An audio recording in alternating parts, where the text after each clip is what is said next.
Sean, hi. Good evening, Joe. How are you, sweetie? Yeah. Good. Good evening, Sean and Joe. Hey, Gail. And Ornella. Good evening, everyone.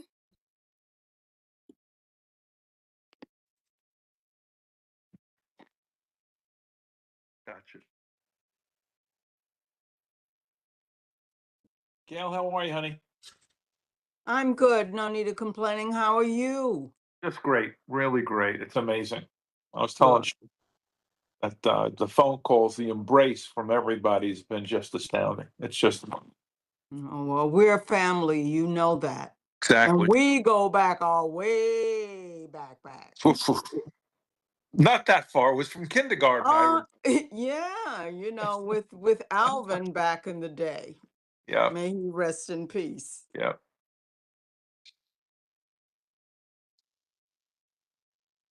Before your time, Sean, and before your time, Ornella. So we are older. At the time, and here in Community Board 14, we really didn't have any grocery stores. We had a lot of dinosaurs we had to try to dodge around. Mm-hmm. It's a good thing Joe's an excellent trapper.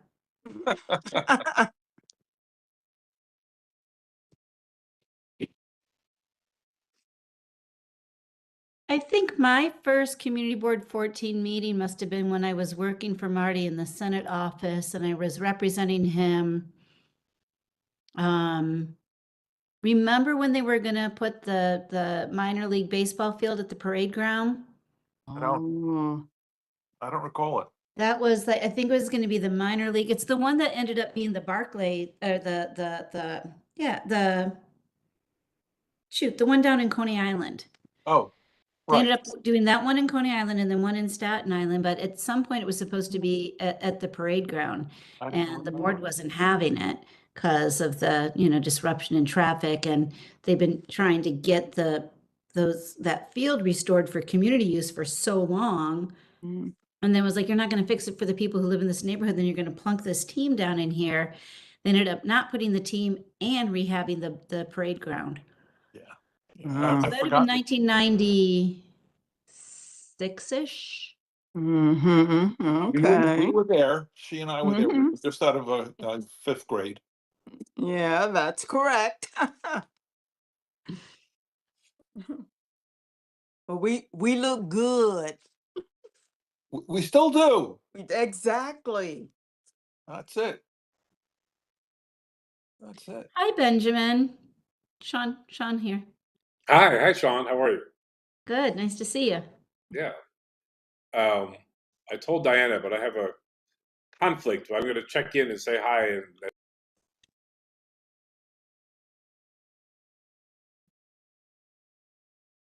Okay. Ornella Parker is one of the co-chairs, and your other co-chair will be on shortly, yeah? Yeah, we're talking via text right now. She's hopping on soon. Okay. Ornella, what do you do for a living, kiddo? I'm an education leader. Most recently, I was a school principal. Nice. Right now, I'm focused on my doctoral degree that I'm working on. It. That's in education? Wonderful. Education, leadership, and policy. What a beautiful thing. All the luck in the world to you, sweetheart. Thank you. Where were you principal? Which school? Ascend Brownsville Lower School. And where is that located? In Brownsville it was a corner of Pickett and Legion. Okay, in Brownsville. Okay. I'm going way back to when I had graduated from college, and my first job was a group teacher in Brownsville, East New York, on Van Buren Street. Okay. Yeah, I was a group teacher and finally became the director of it was the Harriet Tubman Daycare Center. So I you wonder take if that's me. still there. I'm not sure, but do you know of Ed Towns, who was one of the congressmen? Ed Towns. Yeah. Well, Legendary. Yes, and his wife, Gwen Towns, who's also was a teacher, um, she was on the board of directors at Harriet Tubman Daycare Center. So she actually was one of the people who hired me when I was like 22. Oh my Ooh, that's when I God. started teaching. Oh my gosh. Yeah. What a summer, 22. Yes. Now, decades later. Mm. Especially for me. You, not so much. I'm a decade in, a decade plus. No, I'm decades. Right, Joe? Let's see. Decades. It goes in a blink, a blink. It really Aye. does. Nikki, it looks like she's on now. Hey, Nikki. All right. Hello, how are you all? Sorry about that. Just getting home with my daughter. Mhm. You are fine. I'm just checking. We're supposed to have specific members join. It looks like we're missing a few of them. Do we want to give them maybe 2 more minutes and then we begin, or Sean, did you have like a read that they will be joining us? I don't know who you mean specifically. Are it is my sense that people who are appointed to the committee will be here. I didn't hear otherwise from anybody. okay.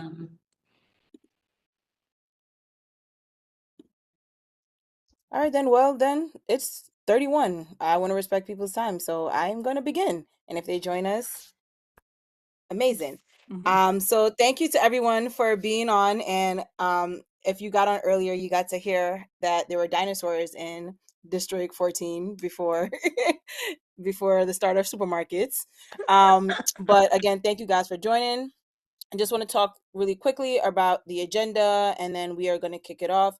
We have 2 main items on the agenda today. We have a presentation from the Civic Engagement Commission.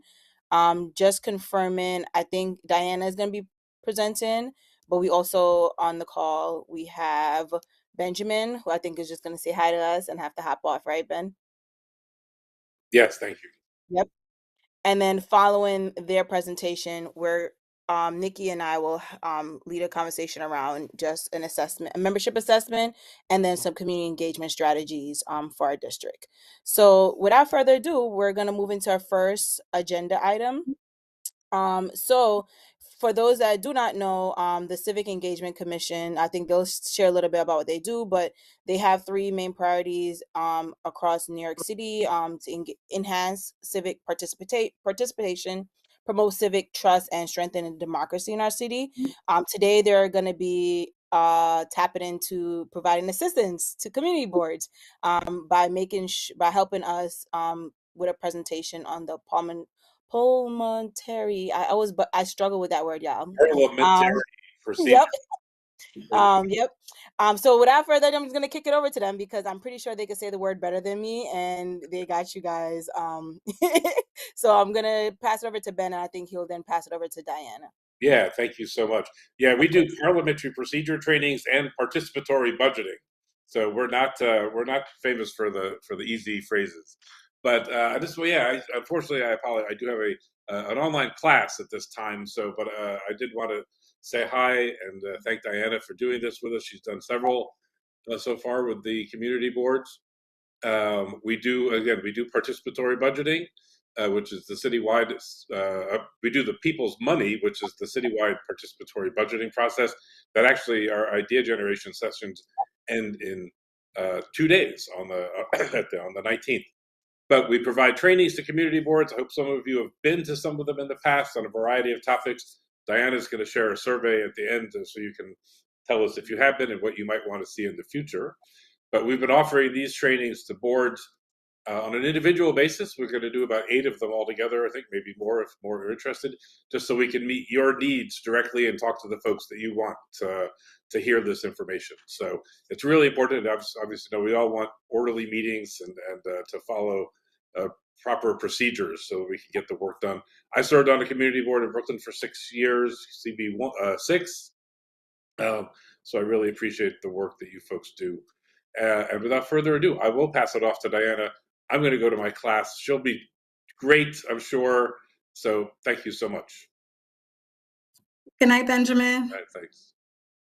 Good evening, everyone. Were you able to see my screen previously when I was sharing it? Okay, I'll share it again. I'm so used to Zoom, so pardon me.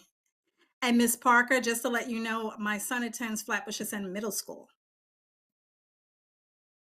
Yes. The Ascend family.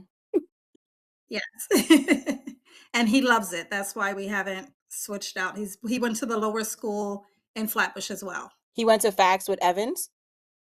Yes. Okay. And Evans is currently the middle school principal Yep. as well. That's my friend. Okay. We'll talk after. Okay. Yes, I'm sorry about that. Thank you, everyone. Can everyone see my screen?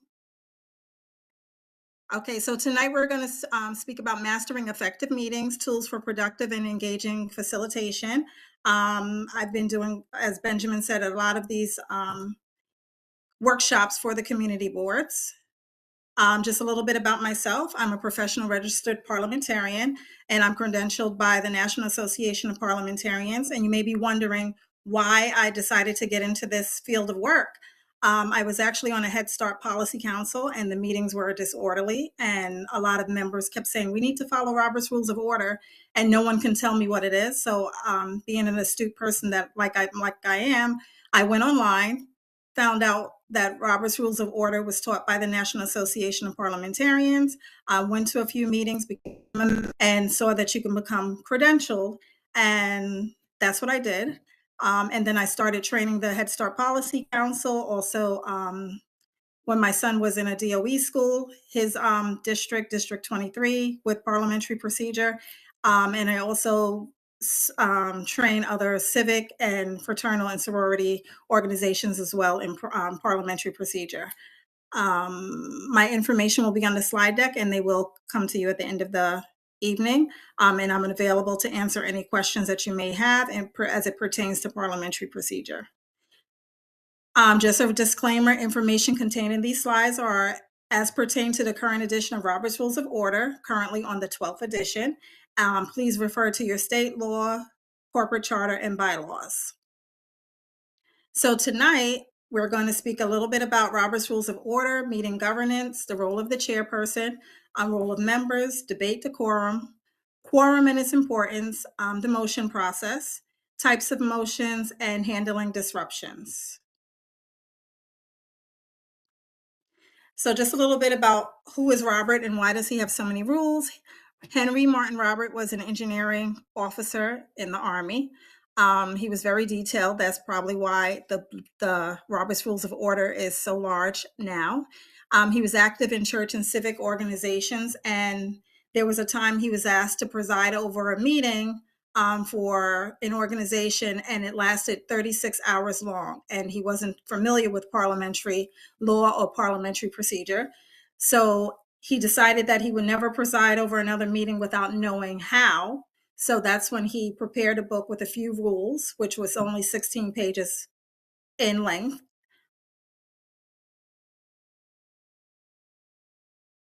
Every organization and every societies at that time. So he realized that there needed to be a parliamentary manual, which can be used for other organizations, not just Congress. Just so you know, Robert's Rules of Order is just one parliamentary authority. There are many others. There's one that's the American Standard Code, which is with another organization, but 97% of most organizations utilizes Robert's Rules of Order as their parliamentary authority. So I just wanted to share that. Parliamentary procedure and why it's so important. It's a set of rules based on parliamentary law to make sure that conduct at meetings allows for everyone's voice to be heard. It allows everyone to make group decisions without confusion, and is used by many boards, clubs, social, nonprofit, and deliberative assemblies.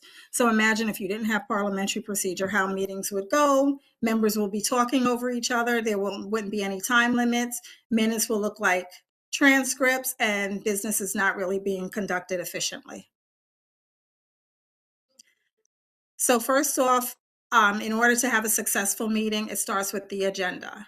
This is a sample order of business that's in Robert's Rules of Order, but this may reflect how your agenda looks, and it may have some modifications depending on the different committees and different agenda items. So the first item of business will always be to call the meeting to order. On community boards, you all do roll call, and this is utilized to establish quorum, which is the minimum number that's needed in order to conduct business. Then we have the approval of minutes, reports of officers and committees, unfinished business, which would be business that was not taken care of at the previous meeting. New business, that's an opportunity for members to introduce any new proposals or motions to have it considered by the community board. Announcements, and then adjournment. And what I would recommend is that the agenda is always circulated before the meeting. That way all members have an idea to see what is going to be discussed at the meeting. And also is an opportunity to see if they want to make a motion to amend the agenda to add in a topic or a something that maybe something was missing under unfinished business from a previous meeting that is missing from the agenda. So it's a good practice to have the agenda circulated beforehand. And the agenda is usually put together by whomever is chairing the meeting and the secretary or your district manager. It depends on which community board, because I know there are different roles and responsibilities from other deliberative assemblies, but it's a great practice to circulate it to the members beforehand. And I like to say that a meeting is not a meeting without an agenda. So I don't go to any meetings unless I have the agenda beforehand. That way I can be prepared to know what I need to come with. And it's also good practice for members to request it if you're not receiving it, so that you can prepare yourself as well. Governing documents, the ranking order of rules. We have law, like your state law or any law, corporate charter. In this case, it would be the New York City Charter, your bylaws or constitution. Then we have the rules of order. Special rules will be like special rules that are outside of your bylaws that are considered customary, but you adopt these special rules so that you can follow your order of business. Your parliamentary authority, which would be Robert's Rules of Order, that's what you will refer to if your bylaws, state law, or special rules are blind to anything that you're looking into. Standing rules are the administrative rules that you would have in your organization, such as time limits to debate. In some organizations, they actually put like their membership dues. You can also put like different things to help your meetings run smoothly that are not custom, because anything, if it's a custom and it conflicts with anything in your corporate chart.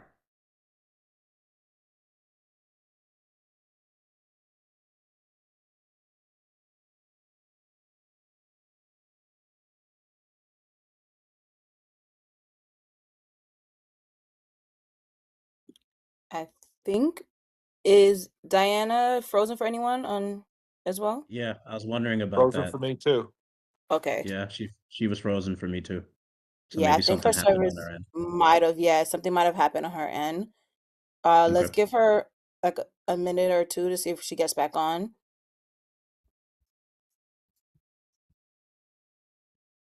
By the way, I thought we followed the rules according to Hoyle or the Marcus of Queensberry rules.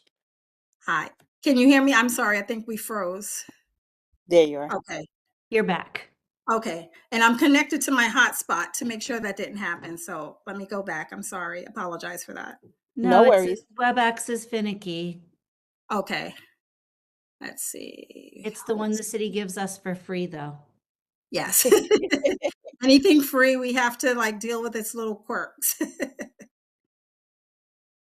Okay.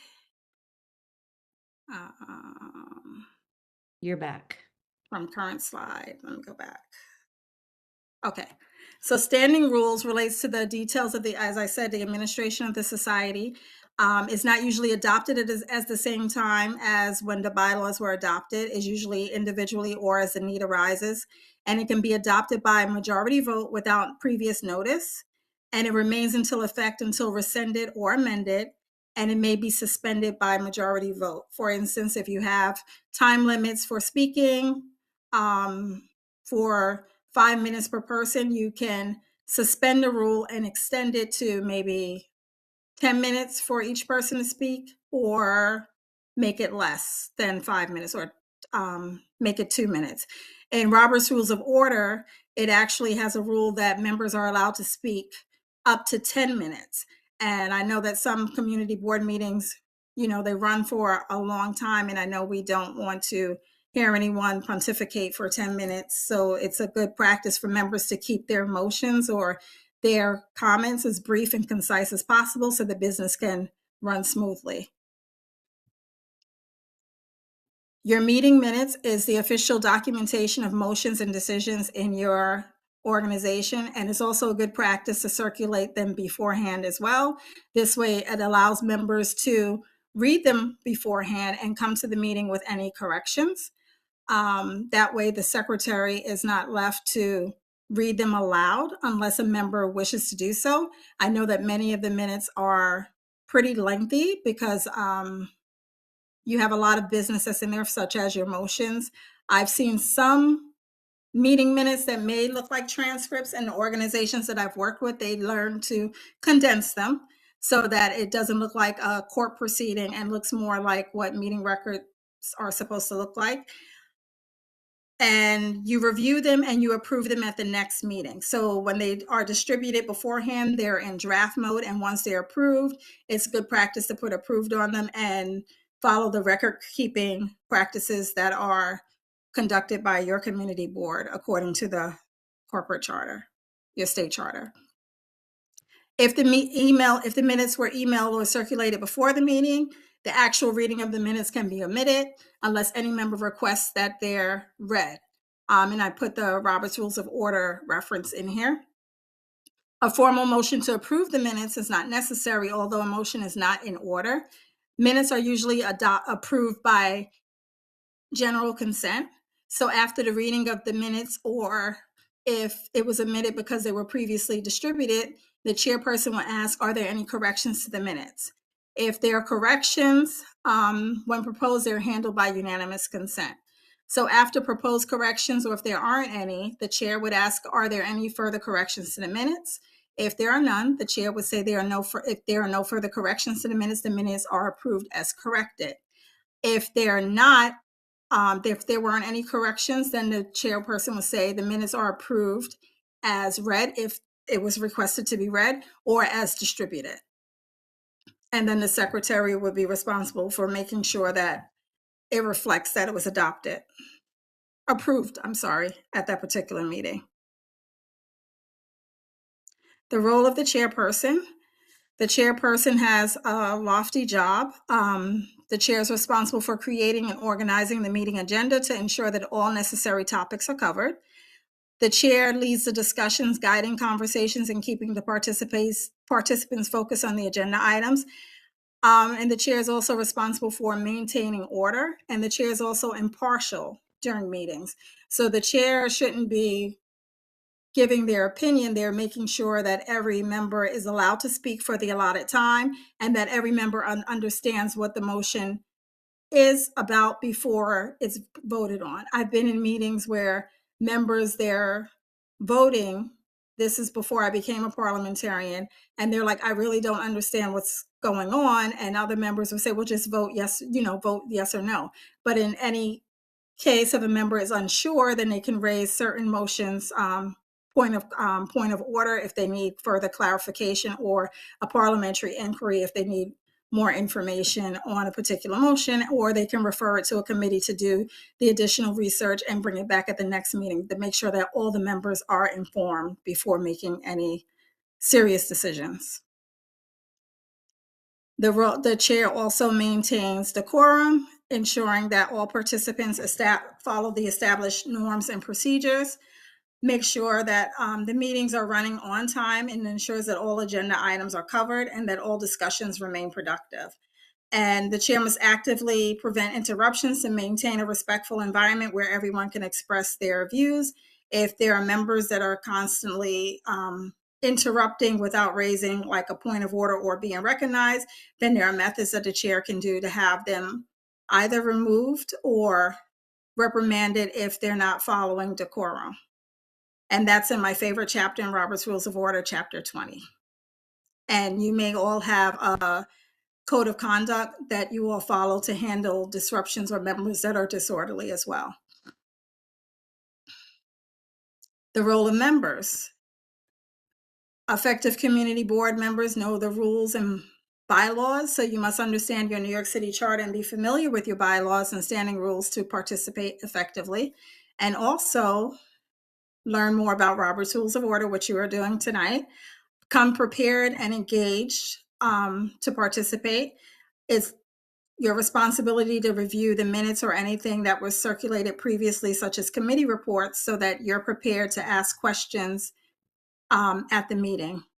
Respectful and cooperative governance. Active participation requires respectful engagement and willingness to follow majority decisions for effective governance.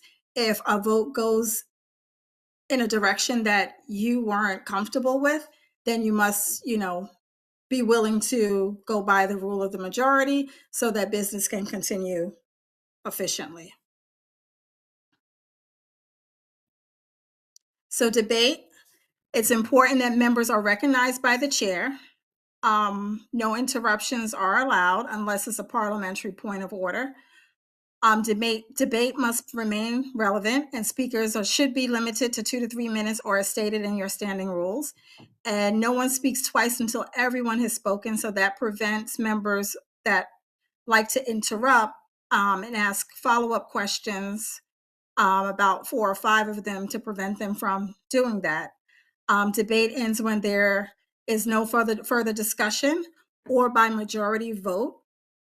Members can, this is in Robert's Rules of Order. The motion for call the question usually requires a 2/3 vote, but because you are members of the community board, it should be majority vote.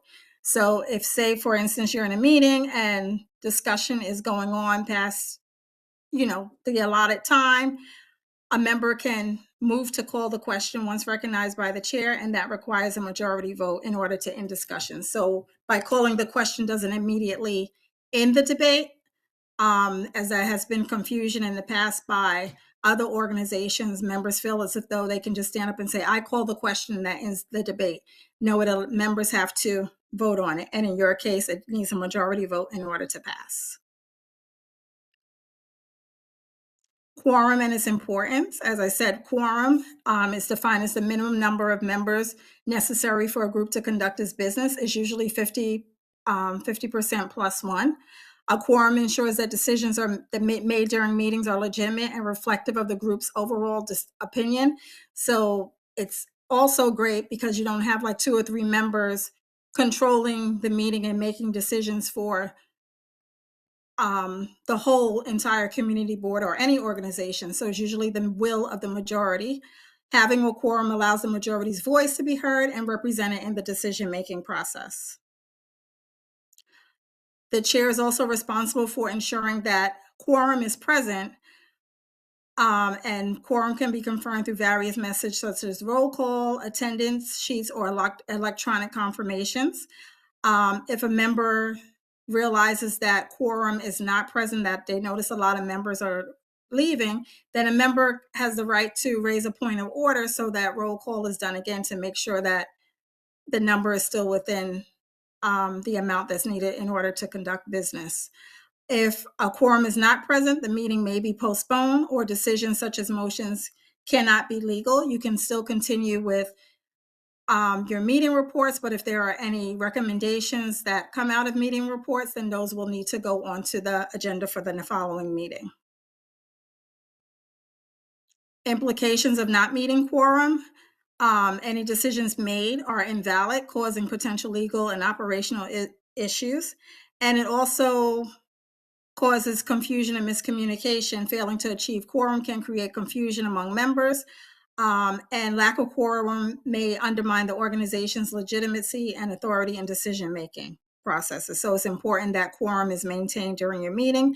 And if not, then any item pending business can be moved over to the next meeting to make sure that you have quorum in order to make your important decisions. The motion process. The motion, a main motion, is an opportunity for members to introduce new business. It's inaccurate for members to think that by saying so moved is an act of making a motion. That's actually incorrect. Or saying, just stating the proposal. When you say I move, that shows the chairperson that you're ready to take action.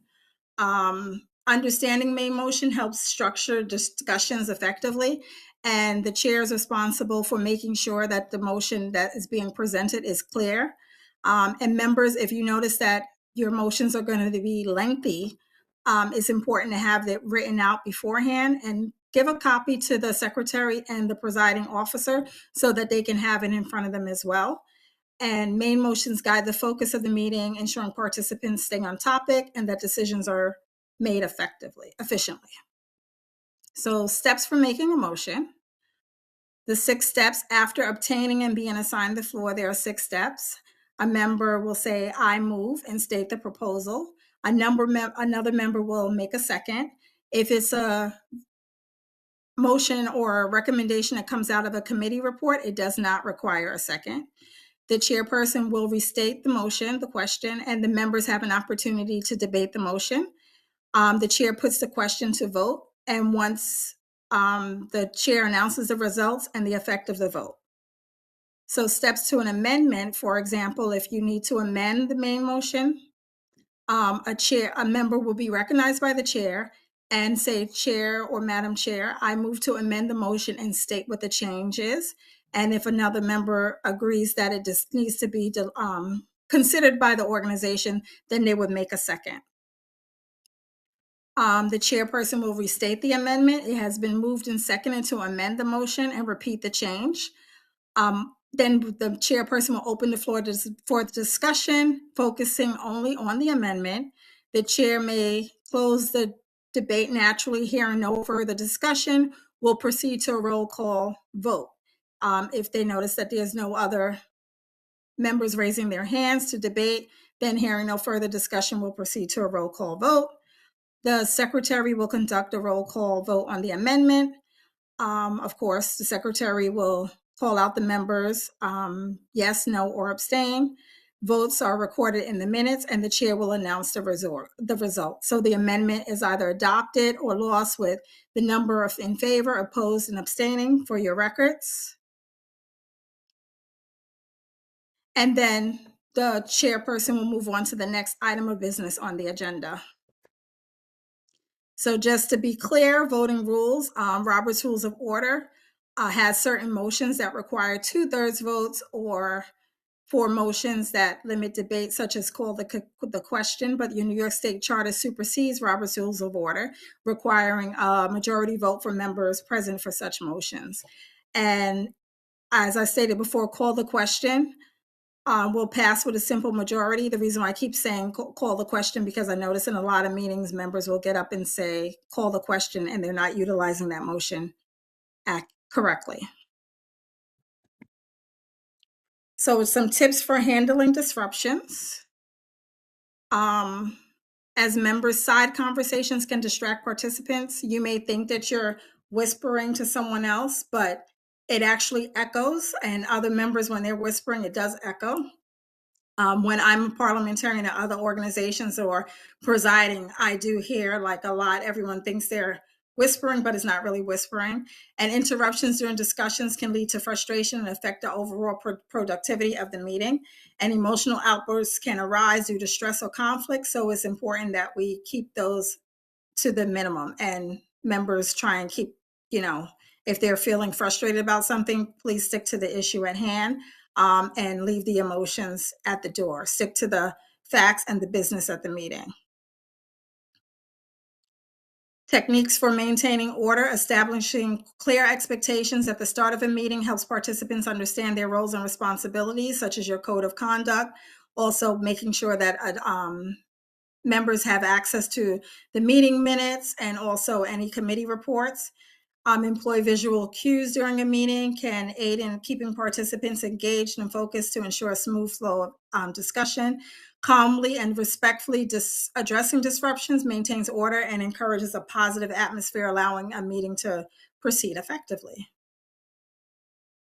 So the chair must be ready to intervene promptly when disruptions occur, ensuring that the meeting stays on track. A key responsibility of the chair is to remind all members of the established rules to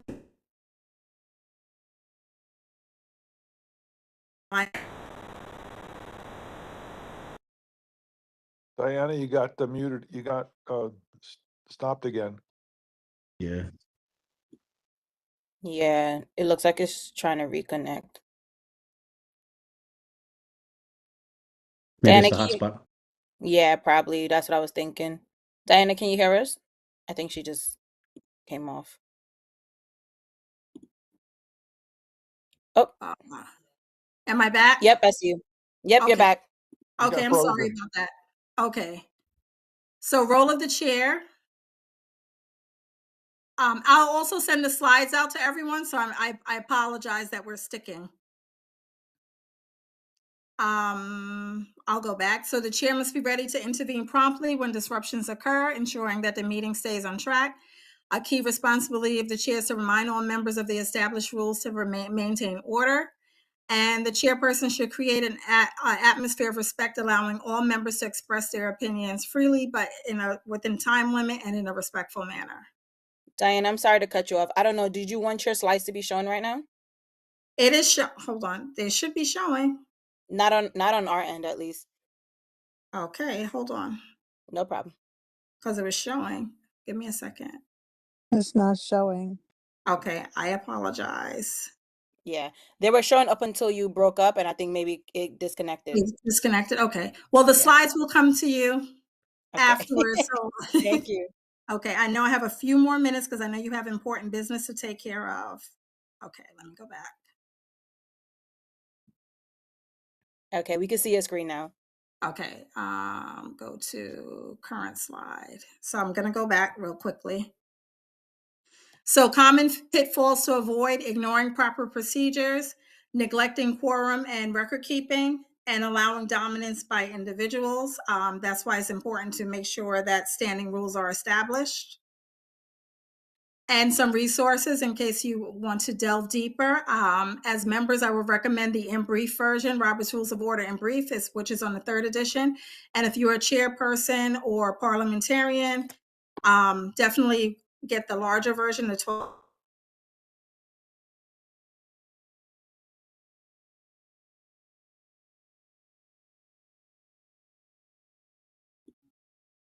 I think we lost you again, Diana.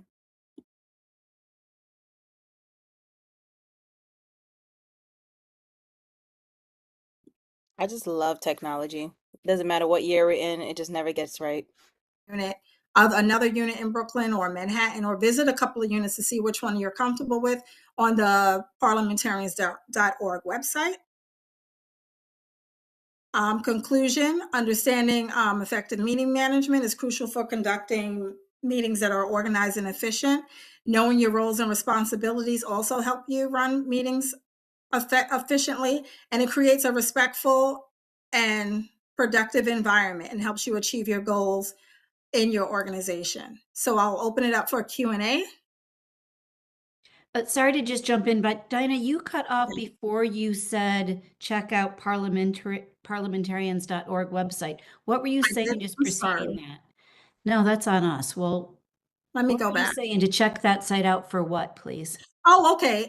For additional information on parliamentary procedure, or to search for units, to learn more about parliamentary procedure, to attend different workshops, and to become credentialed if you want to become a credentialed parliamentarian as well, or just a member and familiarize yourself with parliamentary procedure. Thank you so much, Diana. I was taking a bunch of notes as you spoke, and I'm pretty sure there's much more to know. I know that you're opening up for questions, so just wanted to let everyone who's on, if you have any questions, just use the little hand at the bottom. In the meantime, while members do that, I did have a question for you. Sure. In the maintain and order slide, you mentioned visual cues for helping to maintain order. What does that look like? That looks like I'm trying to remember when I preside. Like if someone is speaking, and like to encourage them if they pause, like to have them continue, because sometimes members need encouragement to continue. If members are nervous about speaking, or helping them rephrase, so you can use your hand to say, to continue, or members can notice that you're paying attention to them, like looking at members that are speaking directly, if you're a chairperson, and not looking off to the side, if that makes sense. Got you. So just like different gestures to keep the conversation moving. Correct. I'm just Okay. pulling up the survey for everyone so I can put it in the chat. Are there any additional questions? Let me see. I I had a don't see question. any. There you Joe go, Joe. Dweck has a hand up. I do. Okay. I do. The disruption issues really seem to be focused only on membership. And Gail and I go back when we had extreme disruptions from organized groups that attended our meetings. That's where our initial announcement comes from the chair each month. And the reason for it was because there were these organized disruptions from outside agitators. That's just for everybody's edification. That Okay. certainly our own membership, God bless them, are terrific. But this was disruptions from outside agitators, which we needed to address, and that's Mhm. why Carl Henry and other chairpersons have read those instructions first. Okay. As members of any organization, you do have the right, if you know there are going to be disruptions beforehand, you can actually request to have like I'm not to say security or maybe police, ahead of time to help minimize the disruptions. If you need to have anyone escorted out, they can assist with that. Most organizations, they have a sergeant of arms that do that. But if you have security or police officers that can assist with, helping to maintain order if it gets really unruly, to help escort them out, is what I'm saying. If you read the rules and you just remind them, these are the rules that, you follow before speaking. And if they continue to be disrupted, then you have the right to have them escorted out of the meeting.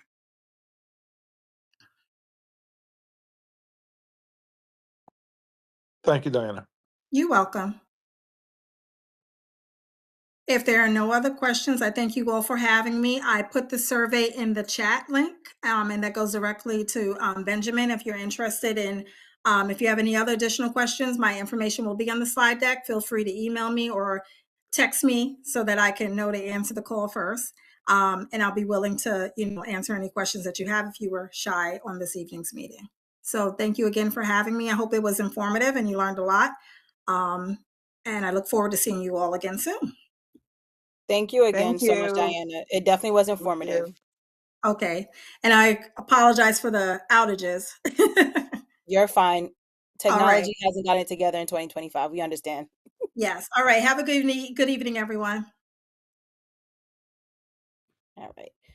Okay, everyone. So that ends our first agenda item for the night. Moving right into our second agenda item, and actually ahead of time, I'm gonna pass it over to Nikki, who will speak on the second agenda item.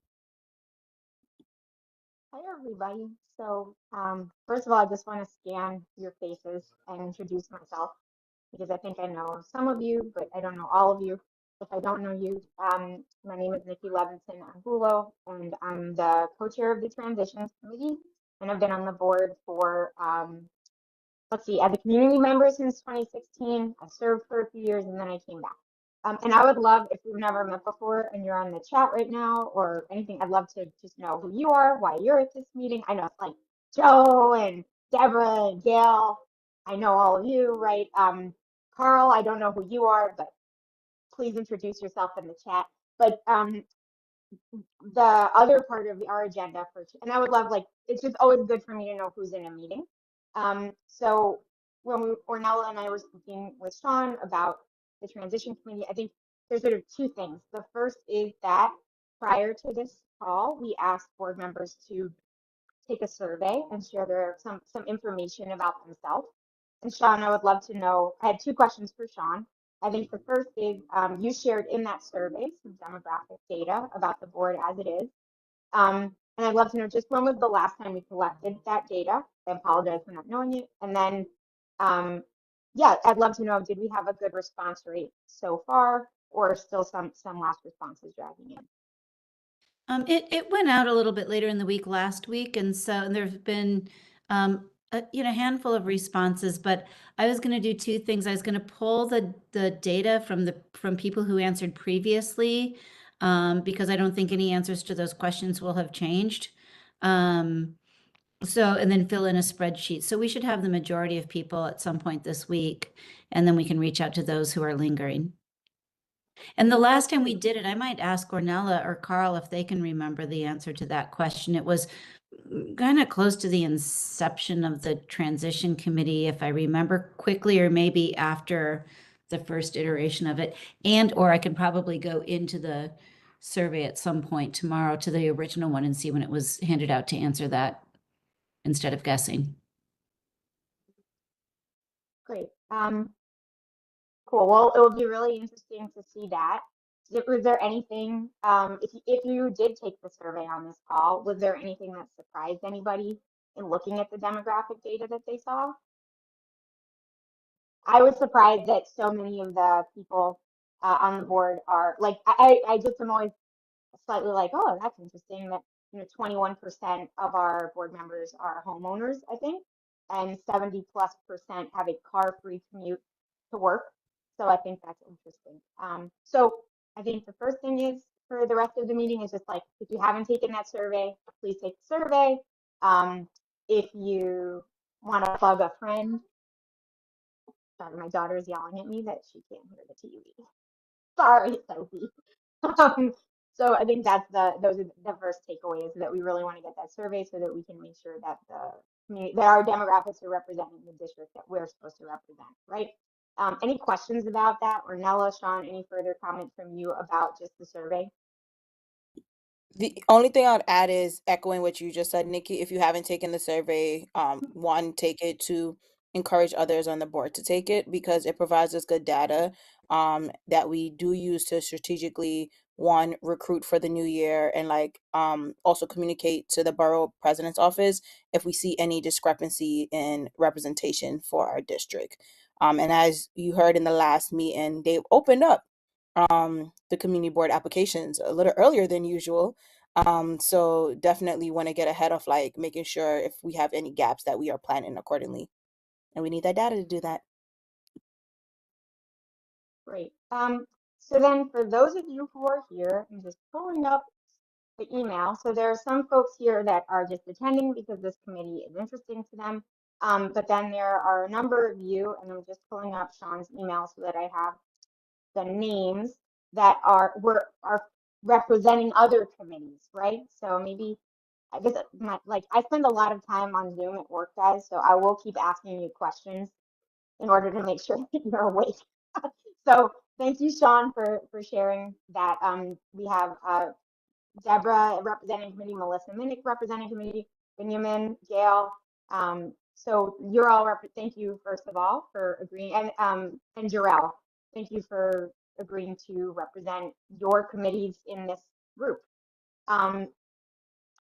So then Ornella and I and Sean and Carl were talking about what should the transitions committee sort of do and what should be on the agenda, right? And obviously the number one most important thing is making sure that when term limits kick in, that we still have a really great, vibrant, robust board with the right people on it. So that's number one, and to do that we need the data. But then we were also brainstorming a lot of ideas about how do we actually increase engagement, right? Like, let's say the demographics come back and we're like, oh no, like, we have nobody from, we have no lawyers on the board, or something crazy like that. I know that's highly unlikely, but first of all, do we have good engagement ideas that would make sure that the community board is representative? But then beyond that, it's a good and healthy thing to think about how we communicate with and engage the community beyond this. So we had some ideas, and and again, these are ideas that I discussed with Sean, me and Ornella talked about them, me and Carl talked about them. So if it's okay with you guys, maybe we can share some of those ideas and then brainstorm a little bit about what are ways that we can do a great job when it comes to engagement. Is that okay with everybody who's here? You can give me a thumbs up or you can nod your head. I need feedback or else I die. Thank you guys. And Sean and Ornella and Carl, I took the points from the Google Doc we had and I put them into a super simple like a Google, like presentation. Is it okay if I use that? Just if it's not okay, I don't have to do it. And Sean, would it Absolutely, be okay with co-chair. you? Go away. Okay, I want to make sure it's okay with Sean because it's just something okay, cool. Let me make sure that I don't want to like violate New York City open meetings law with a unverified PowerPoint or something. I may Yeah, need to. I don't think OML has PowerPoint written in there. I think you're safe. They Yeah, didn't get there yet. I think you're Okay, safe. I think you're safe. all right, great. So I'll show this if I can find it amongst the 75 PowerPoints that I have at any given time open on my computer. Just give me 1 second here. All right, cool.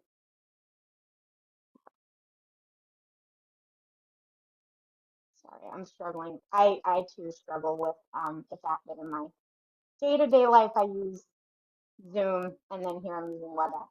Nikki, while you're pulling it Doesn't up, would matter. it be helpful for me to read off this committee was established with a specific sort of mission statement, and I can just, it comports with everything you said, but it might be useful to have that as an undergirding to the conversation.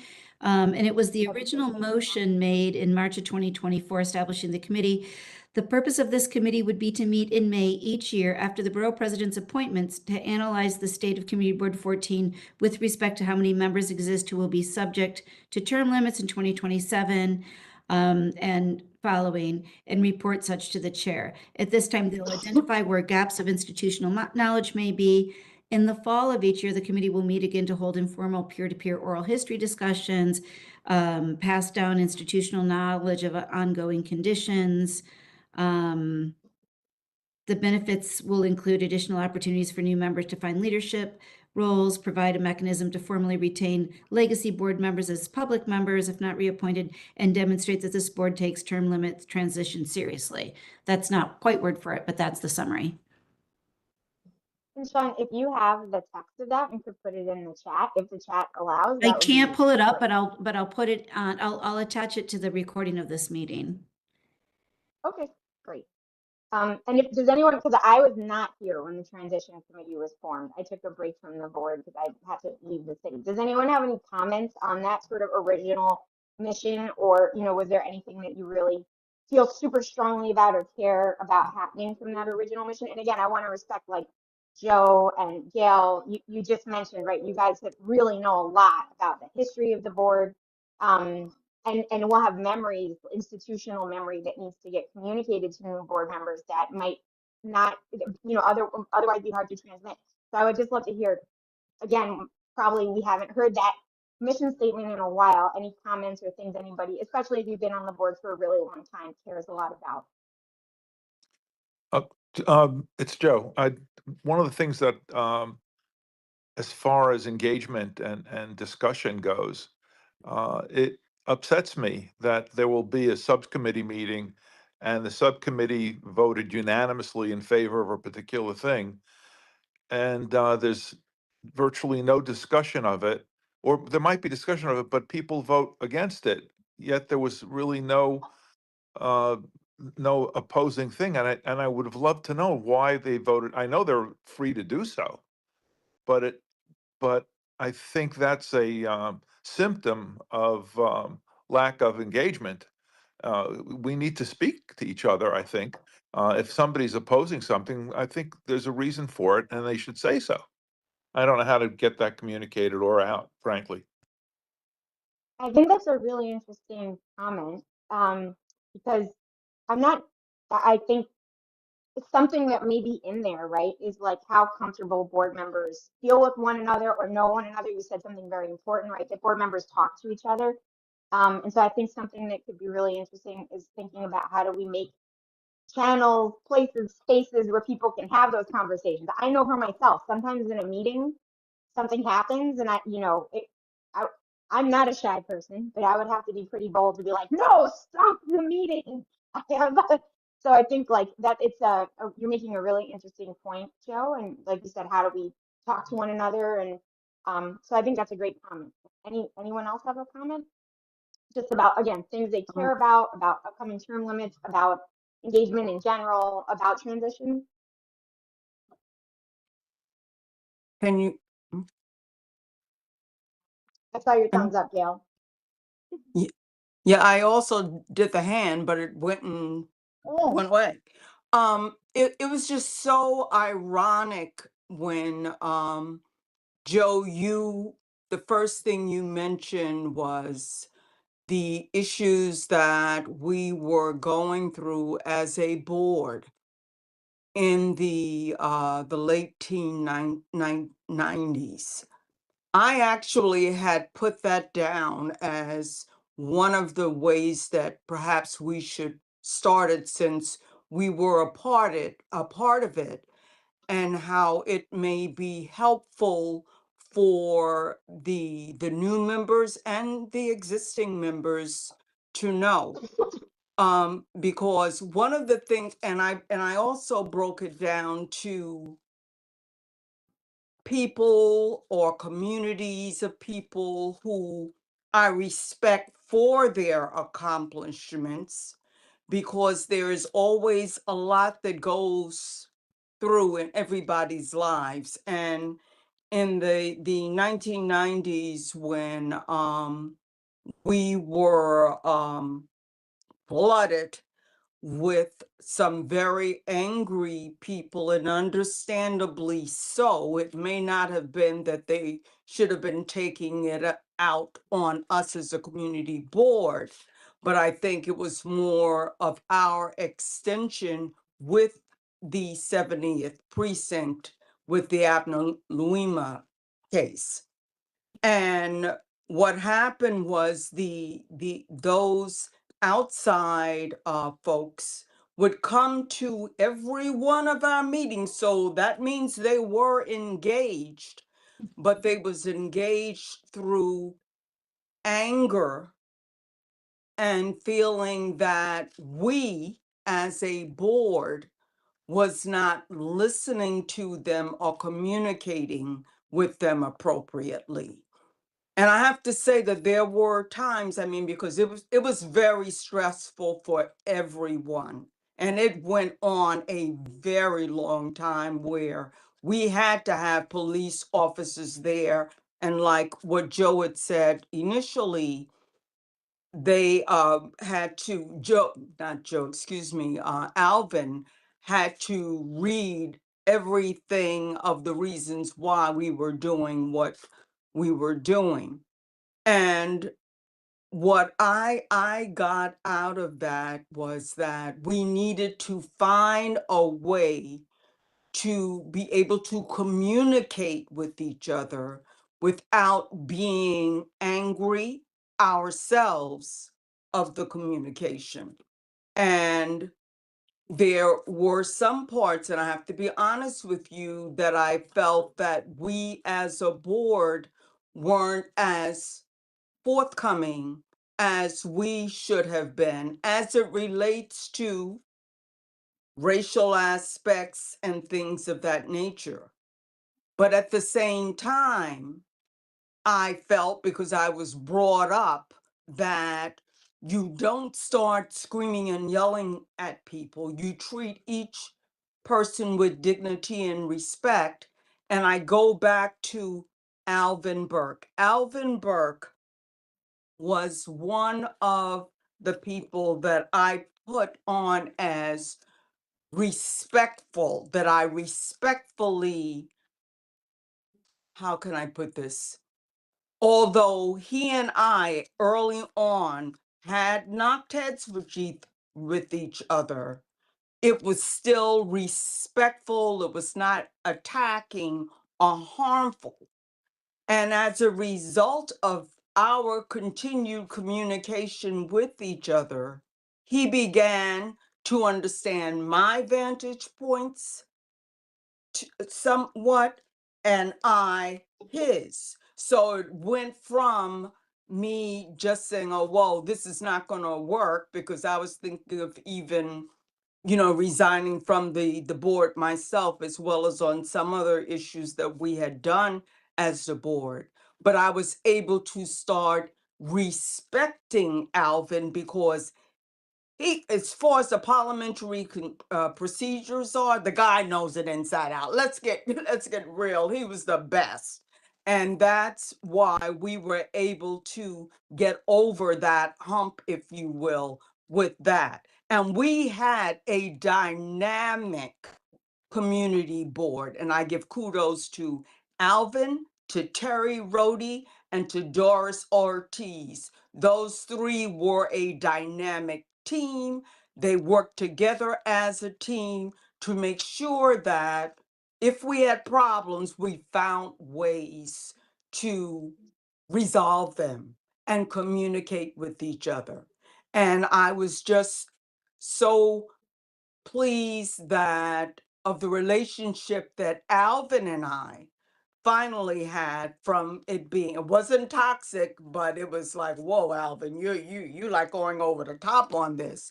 But we were able to go back and forth with each other so that it was always in a respectful way.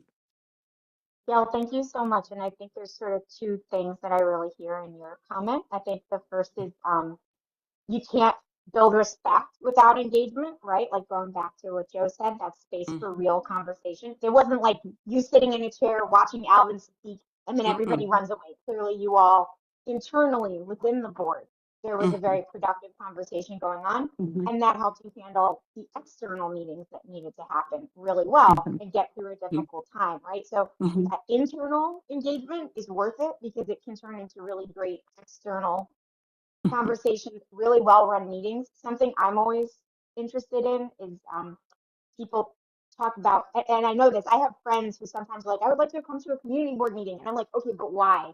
Right? Because sometimes you want to make sure people understand the role of a community board, and you want them to come to the meeting and feel it's productive, not be frustrated, right? So engagement with the public so that people understand what's the role of the community board, what are effective topics of conversation at a community board.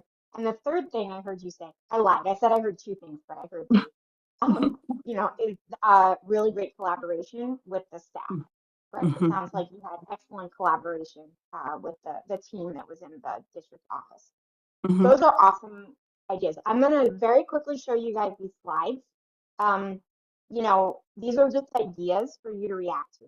But I think the thought is that through this committee, so outside of, I think this is important to share, outside of community board stuff, I work in a not-for-profit in an international headquarters where we have 56 offices all over the world, and my job is in communications, right? So this is being publicly broadcast. I would like to give credit to my job, because I just took quite a few ideas from there and tried to think of how they could work with the community board.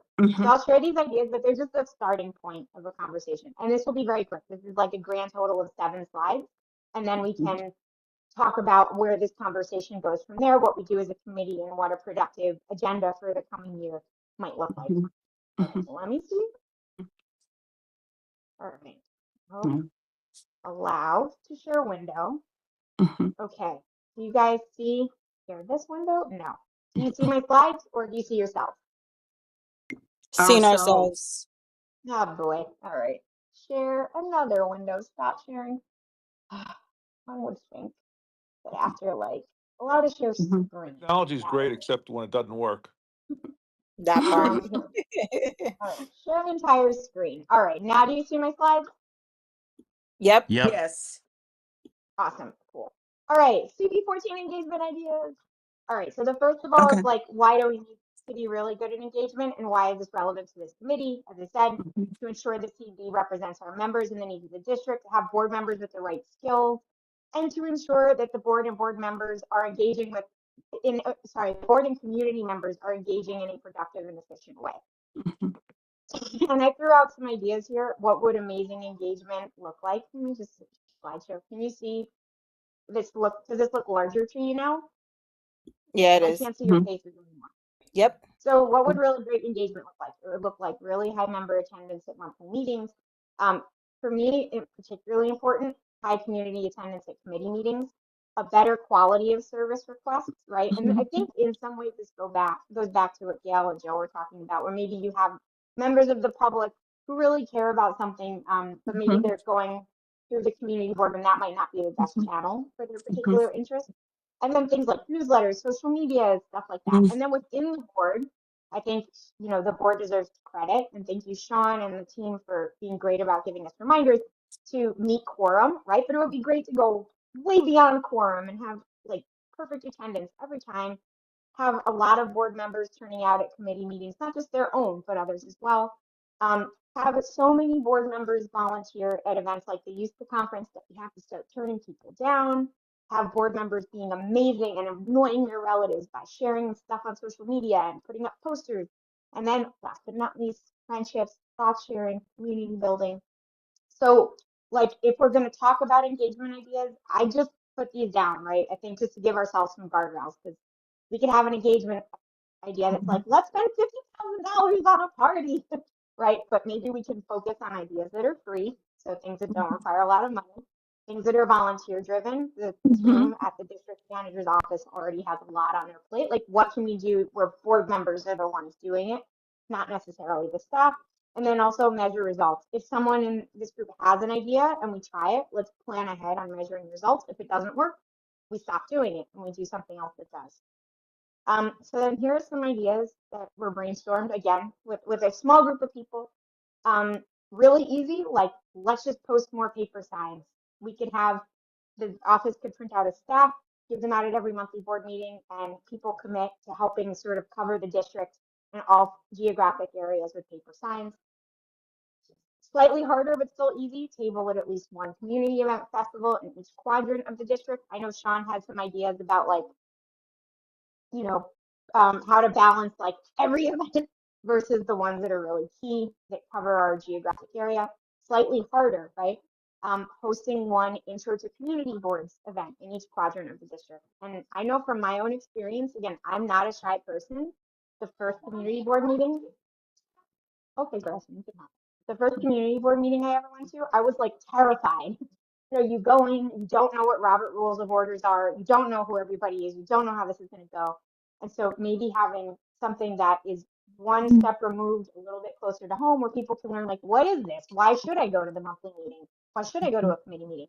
The hardest idea, but possibly super fun, hosting one social event in each quadrant of the district each year that's just for board members to get to engage with one another. And again, I think Gail and Joe, you guys both touched on you all having rapport, the board members having rapport with one another, because you really, if you don't have rapport and psychological safety with one another, it's pretty hard to have profound conversations or make hard decisions. And then really easily, but perhaps slightly scary because it's technology, is to start an opt-in CB14 WhatsApp community. So this is something that would be run by board members. No board member who wants to join, doesn't want to join this has to, but so many people have a hard time managing email at this point. Like, this might be a way to communicate more efficiently. And then who would do this? So there was this idea, it could be called anything, but basically like CB14 ambassadors. In my job, we often have a system of ambassadors, right? And this means like not having a committee necessarily where the committee members, a very limited small group of people have to do it, but just say, hey, these are engagement ideas, and any member of the board who has interest, time, and enthusiasm could help with some or all of them. Also would be great for people. Yes, but sorry, my daughter is now opening every piece of Halloween candy and asking to do it. I know there are members of the board who, they should engage, but maybe don't feel comfortable, if not at the outset, and raising their hand and like making a bold statement. I know we should all be engaging at board meetings, but some people are shyer than others. And it would be really important, again, to think about things like geographic coverage if we were to try some of these ideas. So I'm going to stop sharing now if I can figure out how. Stop sharing. So those are just some, okay, did I stop sharing successfully? Mm. Cool. So those are just some basic ideas, and the idea of sharing these with the transition committee, again, is that some of these basic ideas would be ways to achieve the goals that we need to achieve for the mission statement, right? Like some of the oral history, Gail and Joe, that you guys shared, that could be communicated in some of those social events. Like, wouldn't it be amazing to have an event where we could do like a whole thing about the history of the board, and someone like me who doesn't know anything about, like, I wasn't living in the district in the 90s. I lived in Fort Greene, where that could be communicated, where when we do intro to the community board events, we could say we're really looking for people who have certain kinds of skill sets. So some of these ideas are, if you think of telephones, right? You can't make a phone call unless there's wires. So how could we as a group lay wires so that we can make sure that we're reaching the right people?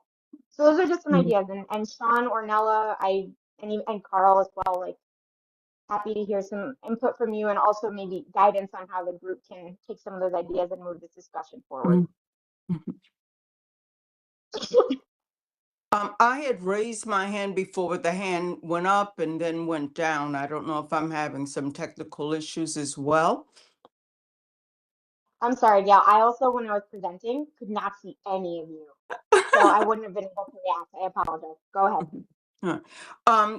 And I think all of your suggestions are great. I was also thinking, is there a way, for example, all of us have something to share with each other. And I think that, especially now that we have so many young people and I'm so loving this, that are involved, that maybe if there is a way that we could just have a meeting at the community board office, or if we could get it where we go now, so that we can just sit down and talk to each other to find out what are your strengths, what are the things that you like to do, because I'm sure that there are many of us and them that are engaged in different things, and then we could help each other together, because the important thing is to find out who they are, what their likes, dislikes are, what they are engaged in, and other things that are important to engage in, like, for example, voting, and things of that nature. So, is there a way that we could do something like that where we can just chit chat ourselves? I was thinking the same thing, Gail, because after our meetings frequently, we would go for coffee. Hello? Yes. A lot of what it is, and it has to do with us seeking each other out and getting to know each other. And Alvin, I tell you, Alvin and Terry and Doris, they had the best CB14 team ever, Okay. ever. And after our community board meetings, a group of us, and anyone could go, but it was always a group of us. At first, it was at the George's on Coney Island Avenue, where the police officers hung out. But we would go to just, calm down and talk about how the meeting went and what we could do, and all of this was just thrilling. And then finally, when we could no longer go to the the George's, we went on, it was Avenue M. What was the name of that place? Caravel. Yes, Caravel Avenue on Avenue M. We went there. So that socializing piece is important. We liked each other. Yeah. We liked each other. No, that's great. And we Because like to So hear we from were each all other. different And- in our own way. And but the 50 people in a room is hard to get personal. Yeah. But we all knew in our own way how to keep it real.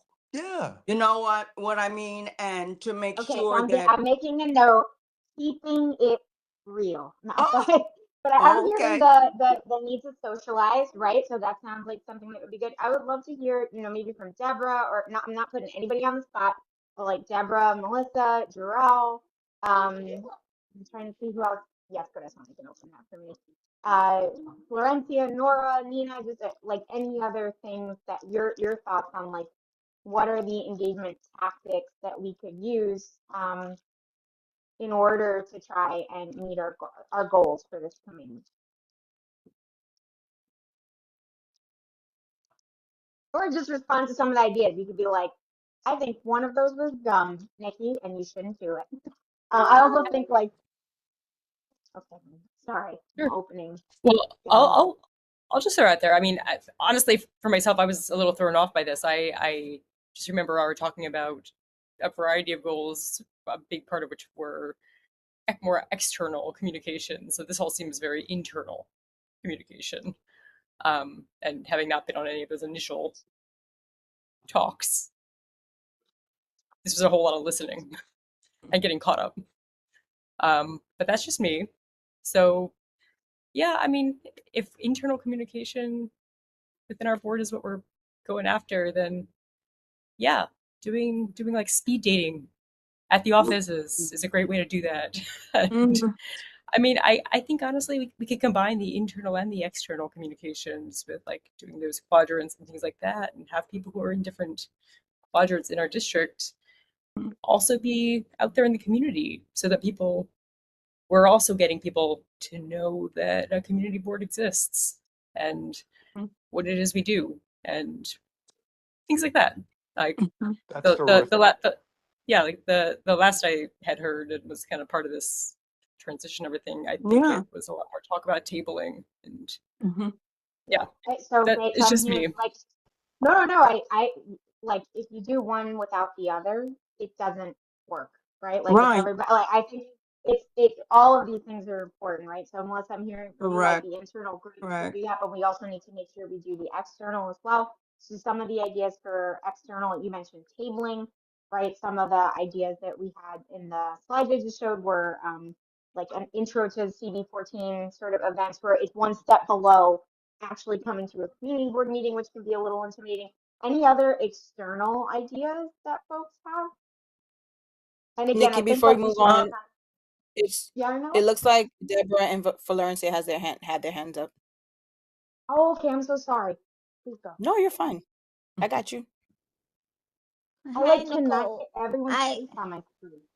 Hi, Nicole. I really agree with what you said about, maybe we can get together and, get to know each other in a more um in a different environment. I too felt a little awkward when I first came to the community board because I didn't know many and people weren't that welcoming. Mhm.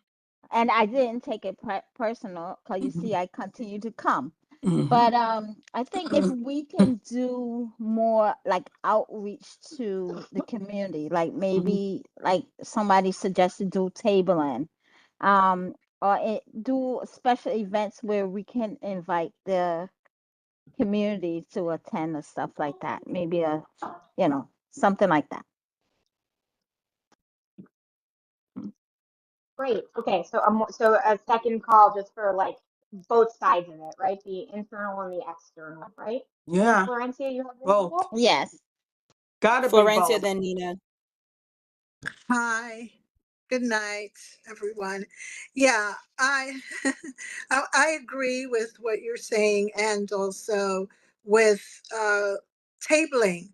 I remember Sarah and I tabled at the junction, and a lot of people, even though we assume people know about the community board, but they don't. I know that I talk about within my community and outside of my community, wherever I go. And I also, on any of the programs that I broadcast, I tell folks, you have a community board in your community, wherever you are. Just find out where it is, And so I think it's a great idea to let them know the function of the community board and to a question that is on, I think it was on the survey that you guys sent out, Sean, and that I think it's also on the bar president's survey.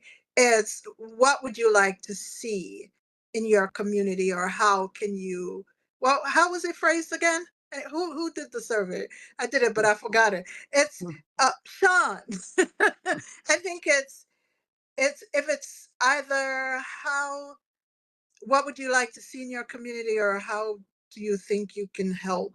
Or yes, what would you like to see in your community? So I think that's a question that we can not only ask the members, but ask those who we invite to come, because they do have ideas. I talked to some of the people in my community, and in the northern section, a lot of the young people, they have great ideas. And I'm like, why don't you come to the board? And they don't show. So it's, maybe, as you said, if it's something like a festival or an event, something to draw them in, whereas they're not thinking that it's something political, or, where they have to sit and listen to someone speak. And then the other idea I had, which was, it just came in my head, you know how you do TED Talks, but it's like a 3-minute talk of just, what do you know about the board? What would you like to see in your community? And what are your skills? Just kind of like a brief talk, and just to be welcoming to others, because I understand what Deborah said. The first time I attended the board, I was intimidated. I really I was. However, I have to say, Alvin welcomed me. He came over, and and then he explained it to me, explained a lot to me. And Sean, and others, slowly, Dawn Marie and others just started to make me feel comfortable, more and more comfortable, Gail and all you guys. So, and I love my board, because I think I've been to CB18. Well, I won't mention some of the boards I've been to, but seriously, I've been to like 4 different boards. And our board, I'm telling you, it's very welcoming. And Nikki, you were at the last the most recent bar president, right? And he said, "You're not there to make friends. If you want to make friends, go to a bar. You're there to." Do you remember? He said that.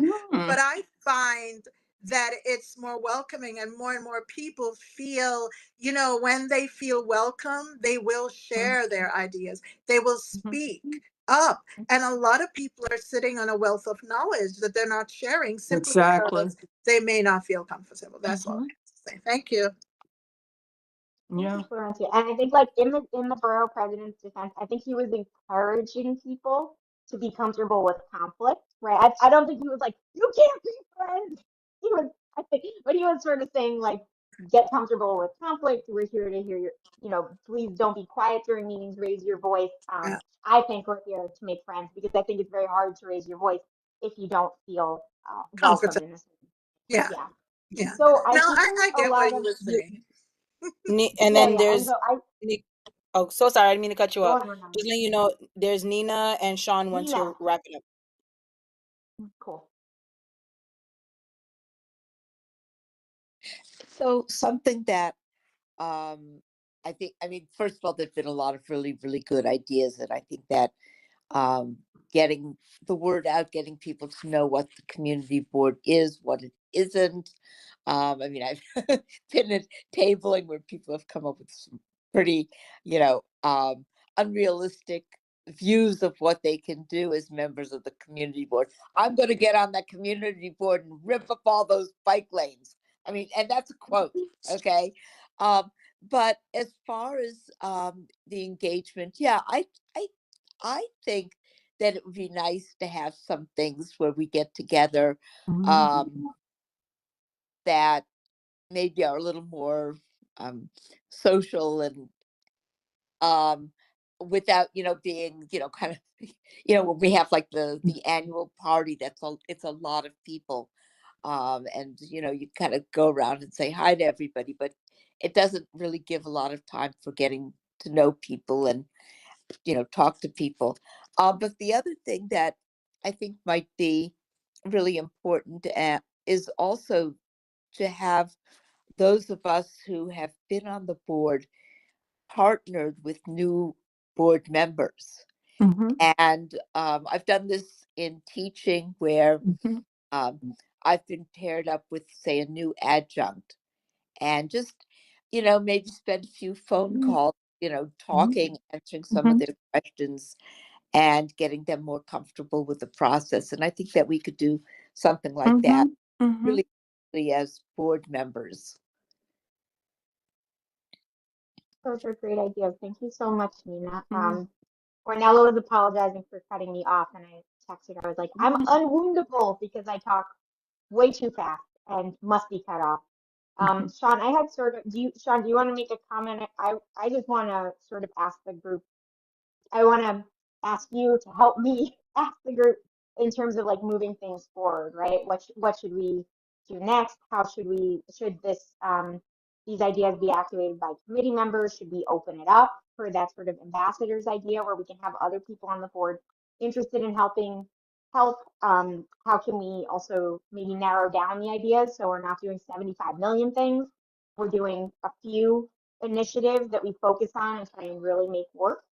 So those are just my questions about how to have a productive path forward and like a work plan. Sean, to you.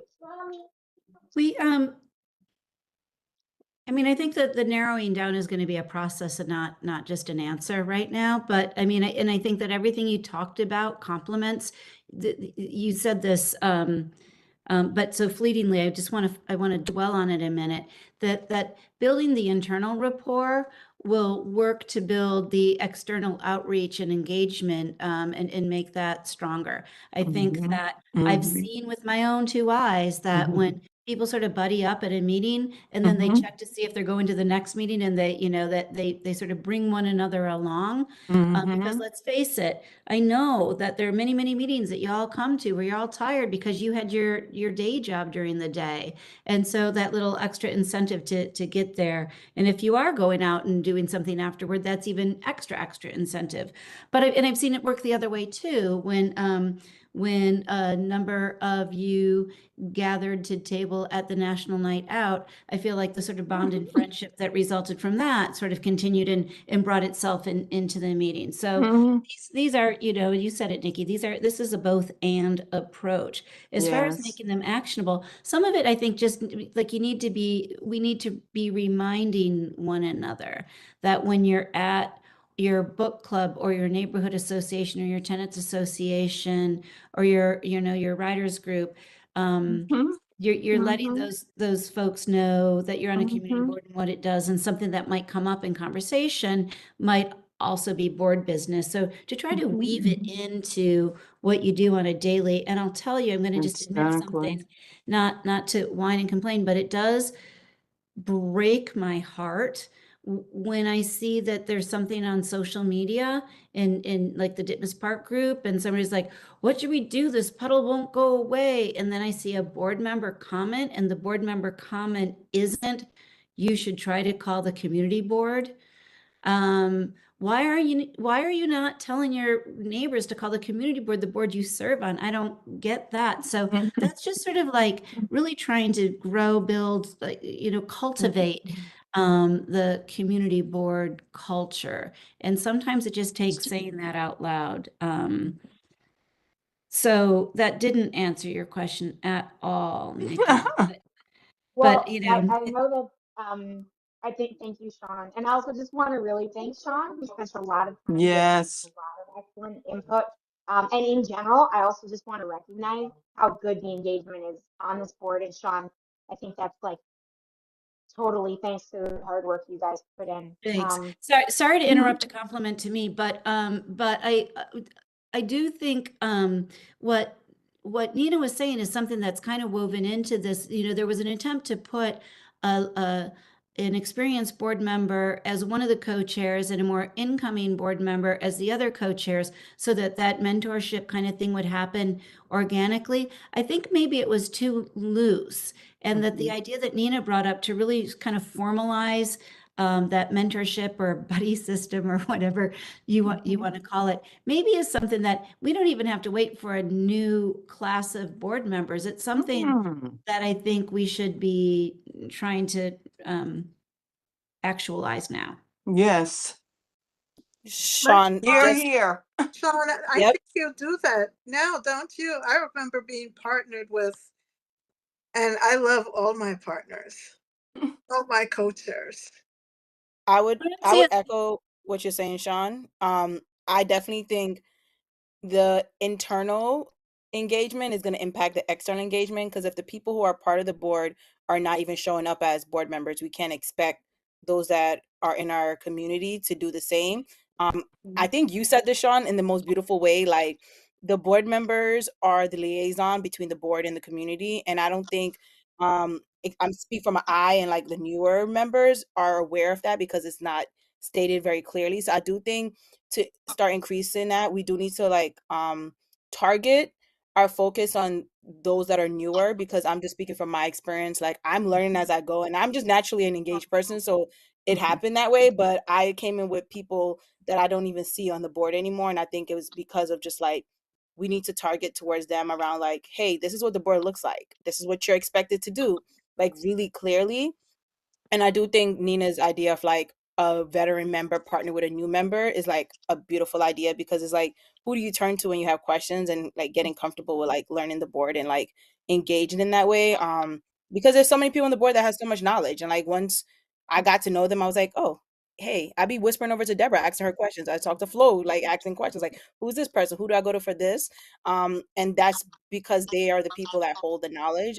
But we don't want to gatekeep that information. So I do think like making it more formal around like, hey, you're new, this is your person, here's, you go to them for these questions, this assistance, they support you, you know that this person's gonna reach out when there's a meeting, so you show up, like those kind of things. Or go to Sean. Sean is a wealth of No, we're knowledge. trying, that's what we're trying to Yeah, not but have. yeah, Yeah, I do want to Okay, again stop with okay. the So idea when of all nothing that else costs fails, money. If I Nothing that if I money can As the if I board can turns over, right? As the board turns over, and there's newer and newer people all the time, you know, your reliance on each other is going to become all the more important. I'm term limited too. It's a self-imposed term, but it's coming around the bend. So, um, I wish so Sean would stop Yeah. saying that. But Joe, I know you wanted to jump in here. Joe, You had your hand up next. Yeah, I just wanted to say, folks, I will commit to having coffee with 4 or 5 members after every single meeting. I'd love to do it. If you know, we could formalize it. We could just say it. I'm available if you guys want to meet. We'll go to Mirage and just chew the fat a little bit. Like just the second before we started, Ornella, just asking you, you know, what do you do? It personalizes you to me, sweetheart. And without that little bit of connection, what do we have? So Okay. so if you guys want to announce it, I'll be happy to do it. I'm thrilled. Joe with Joe. Go with Joe, and I'm No, Joe going to meaning I coffee Joe. love with Joe. that. that's Joe what you with call Joe. branding, Sean. Great job. And then I know after Joe is Gail. I think that's the last hand I see. Yeah. And then back to you, Nikki. Yeah. Spontaneity is the key. Spontaneity at the National Night Out. I mean, it was just amazing, the camaraderie and the love that I felt there with Florencia, Deborah, Sean, you know, all of the folks I'm Carl, hey, and Carl was like off the hook. Hey, I gotta tell you. But it was just such a wonderful spontaneous time where we had grouped, and there were new members there as well as old timers and middle timers that were there. So you know, it is both and, which is important for us to do this. And just case in point, not the last month's board meeting, when I was leaving out to go home, I get outside because I tried to take the bus, the B49, which is not too far from where I live. So I get outside and I'm rushing to get this B49. And there are two of the newer board members that were behind me. And lo and behold, as we were crossing the street, the bus that should have not yet arrived zoomed past us. And what did we do? Because two of them had to walk to the train station. We walked together and, spoke and talked and everything. They made darn sure that I was okay because I was a senior person there, but it was just wonderful. It was just spontaneous, So that's what I'm saying. Spontaneity is the key. Well, thank you all so much for your comments and just watching the time. I know we're getting close to 8 o'clock. So I want to make a suggestion. And I know we literally just watched a presentation on Robert's Rules of Order. So if I break, and before that, actually, let me not rush.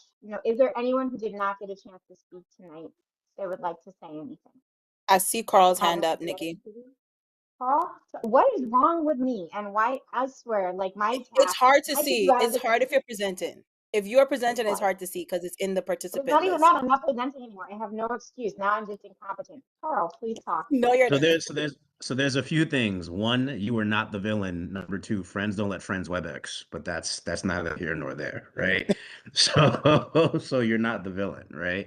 And number three, I raised my hand 4 seconds ago. And so all these things do this. And so there's a couple of things here. And so this is just an idea that popped in my head too, as I was hearing all the conversation that folks were saying.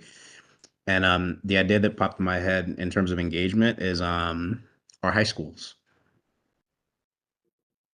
Just because I remember when Dwayne was here, there was that youth leadership council that we tried. And then there's also the fact that I forget what number of our board members per the city charter, basically can be like teenagers or something like that. I forget. I thought it was like age 18, and I forget if there was a number limit on it. The exact way. There isn't. What So was the question, Carl? It's age 16 and up, Yeah. and okay. there is a limit, but I can't remember what it is. It's a small number. Yeah, exactly. It's a small number. But it was just something that popped in my head just because as we're all talking about the value of building internal relationships and how if we do those well, then that makes it stronger to have external relationships too. I was just thinking about outreaches to schools as well too. Right? Like as we're talking about engagement, that's one of the things to figure out too, is there other ways in addition to the outreach that's done for the youth services conference and other things, to have basically the youth in Yes. our area know about this stuff, right? Like we got Midwood High School, we got Ascend Charter School, we got Success, and we got a bunch of other schools, non-charter and, charter in the area, right? Some of them serve, elementary to high school, some of them don't. But just another idea in terms of as we're Yeah. thinking about engagement, letting these folks know about this resource that does exist in the community as well too. So that's just some food for thought that popped in my head as the conversation about engagement and who these audiences are and whatnot start. Just because like people have called out, the term limits are going to kick in soon, and so as people do start getting phased out because of term limits, and then we get younger and younger people in here, either younger people or maybe not necessarily younger people, but people who are still not familiar with the process and things. Yes, it's even more important to start building those connections and making sure that more people around us know what community boards do and what they do and do not do, and the services that we provide and how we are helpful and how we can facilitate things. So that's it from me. That's a great suggestion, Carl, and also a nice one in honor of Dwayne Joseph, just his commitment to the young people. Anyone else who didn't get a chance to share any ideas tonight I, that wants to share?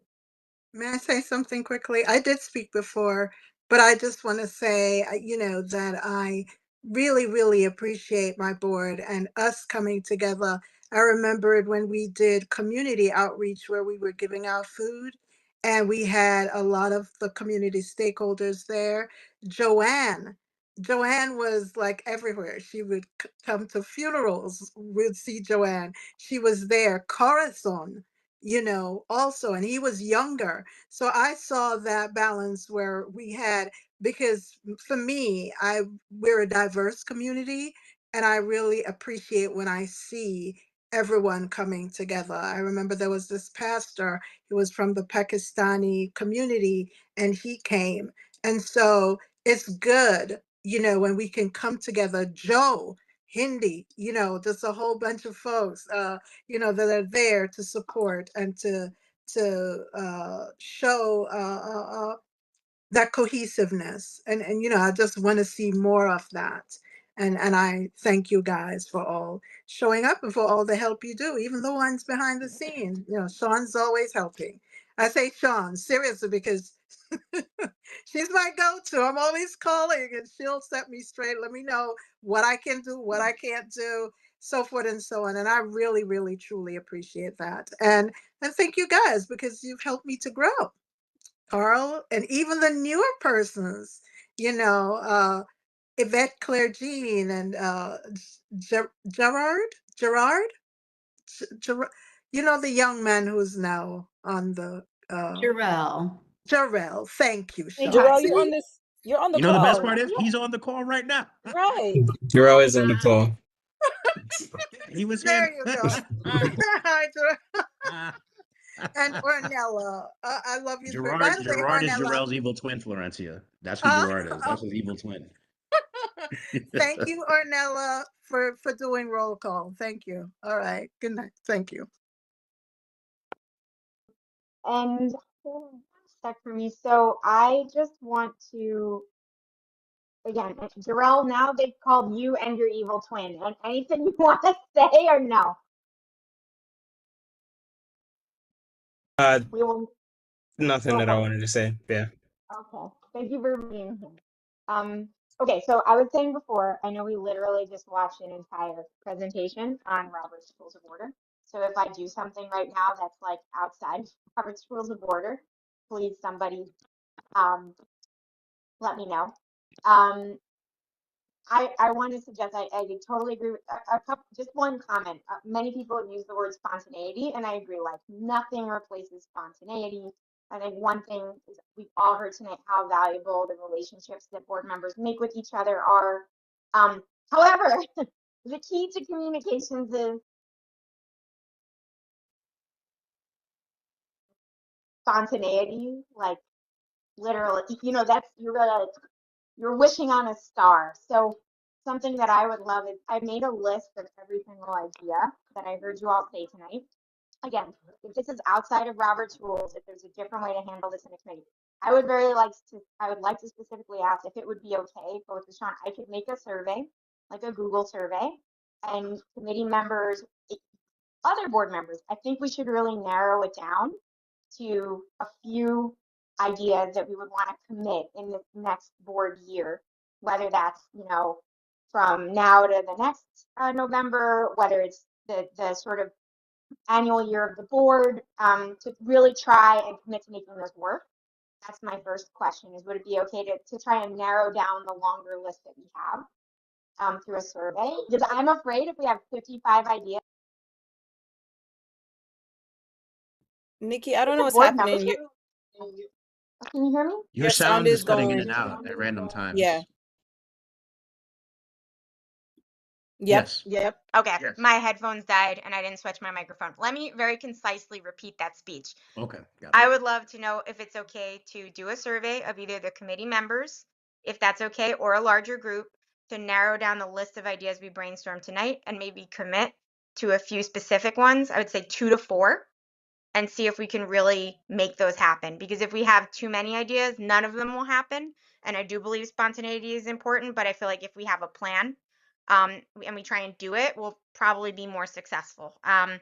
Like even if the only that's my first question. And then the second one is in terms of who works on these ideas, you know, and I could ask this in the survey as well. Is it the transition committee members who would activate? Is my sound okay right now? I'm just looking at your faces. Okay. I'm like, everyone looks confused.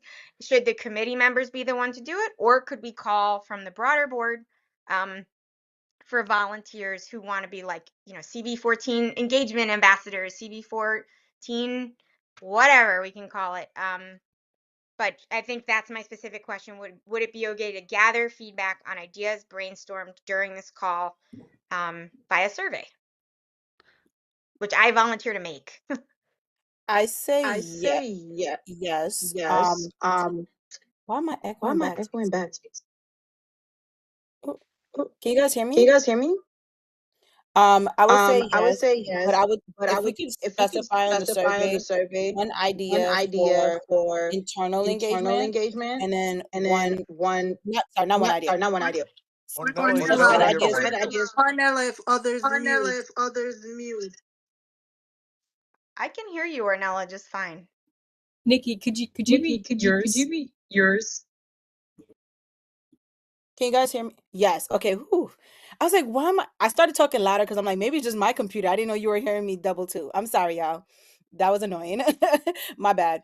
I was saying if we can distinguish on the survey, a set of ideas that are for internal engagement versus a set of ideas that are for external engagement, and then we can choose maybe one idea to commit to for internal engagement, one idea for external, just because I think those are two different metrics, even though I do think they're intertwined. And then that way we don't have too many ideas, because if you focus on too many priorities at the same time, nothing gets accomplished. So I agree with Nikki on that part, but then just maybe distinguishing whatever two ideas we come up with, one specific for internal engagement, one specific for external engagement. That I would love to know, just again, like Sean and Carl, if that is okay. Should I make a motion? Should No, I, this is a committee meeting. It's informal. You don't have to do that. And I Yeah. think we'll help distribute I can work with you on the survey. We'll help distribute it through the office. I think maybe deciding who's going to implement it maybe will depend on which activities are identified as the ones you're moving forward with. So maybe one step at a time. okay. Okay, thank you. Then So great. So then the next step would be that, Sean. Sorry, there's just one other thing is that as these things get decided and some systems get put into place, also think about how you're going to sort of document and memorialize them. I feel like we've had a lot of conversations that, you know, there's some action or some decision that's made, but then when it comes up again in a different arena, we just re-ask it. So I'm just going to hold up. We used to have this little resource guide, and we've talked about board handbook. So maybe that will be in the survey as one of the activities. And I don't mean to throw another thing, and I'm going to mute. That's how I'm going to stop talking, just by pressing. No, that's a really great idea. So in the survey, I think we should definitely have a field that says, do you have another idea? Right. So people can submit stuff. That's a great one. And like for me, what I like, I very clearly am on team let everybody who's interested have a task, right? Just because, for instance, someone who again might be a more quiet behind the scenes person would love a task like putting together the handbook, right? So an idea that I think of. So I went to Brooklyn College, which actually has an amazing archiving program, and I'm, fun fact, minored in archiving, which I would not have made a good archivist. But we could do something like we could do a really wonderful oral history project and maybe find an institutional partner in the neighborhood, right? Actually, honestly, the community, like Carol Ann Church, if you're listening, Carol Ann Church, that would be a wonderful citywide or borough-wide community board idea. But I think like the historical part of this, capturing memories because they're valuable to capture, also might be really nice. Okay, so any other business? Gail's hand is up. Ornella, Mike. Okay. Just one point of clarification. In no way was I saying that spontaneity is top of everything. I'm saying that spontaneity is good, and at times it comes with good results. But that's not for you to have as one of, your ideas. I just want to be clear on that. But it is key. You're totally right. And I, for one, am very interested in seeing Joe with Joe become a program of this board. Sean, Joe with Joe is my new favorite. Joe, you're committed. This is your new brand. So we're gonna I'm make in it. I'm in t-shirts. it. Also, by the way, to go to what Carl Henry said, which I think is really key. Every school and every high school has a civics portion of their education. I think it would be great if a couple or three of the board members went to each school and presented what the community board is as far as civil government is and representation to those schools. I think it would be terrific for us to get to know the other 2 or 3 board members, and I think it would be a great opportunity for the schools as well. And That's a Melissa wonderful just point. demonstrated how many resources are already within this board, how many of our own resources we are, if you will. Yeah, I'm looking forward to seeing this. This is really interesting. And Melissa, you work at the municipal archives, correct? Awesome. I do, So all 400 years of history, and we have an oral history archiving project, which is all about neighborhood stories and volunteers interviewing volunteers. It's all about getting more and more neighborhood stories, basically, as I tell people. So it's not a bunch of dead white guys in the archives. I was there 400 years ago, and that's not true. Well, you're probably in the archives then, and I can vouch for you. well, if there is no other business, Ornella, Sean, Carl, would it be okay for us to wrap up tonight's meeting? Cool. So thank you to those of you who joined to learn more about the parliamentary procedure. I really enjoyed learning about the guy who invented it and why a 36-hour meeting would inspire anyone to improve meetings. I think, thank you for brainstorming. It was so interesting to hear your ideas and also just start to hear about your experiences on the board. And then we have a clear next step, which is to put together a survey, share that survey, gather additional ideas that might not have been mentioned tonight, and then try to commit to, it sounds like, one internal, one external, and figure out how we actually make those happen over the next year-ish or so. Cool. Ornella, thank you so much as well. Sean, thank you. Carl, thank you. And then, of course, thank you to everyone who came to tonight's call. Have a good night, everybody. Thanks. Thank you, Good Have a everyone. night, Have a great good everyone. night. Thanks, everyone. Thanks, Bye-bye. Gail, for all you See you. do. Bye-bye. Thanks for representing. Night. You all.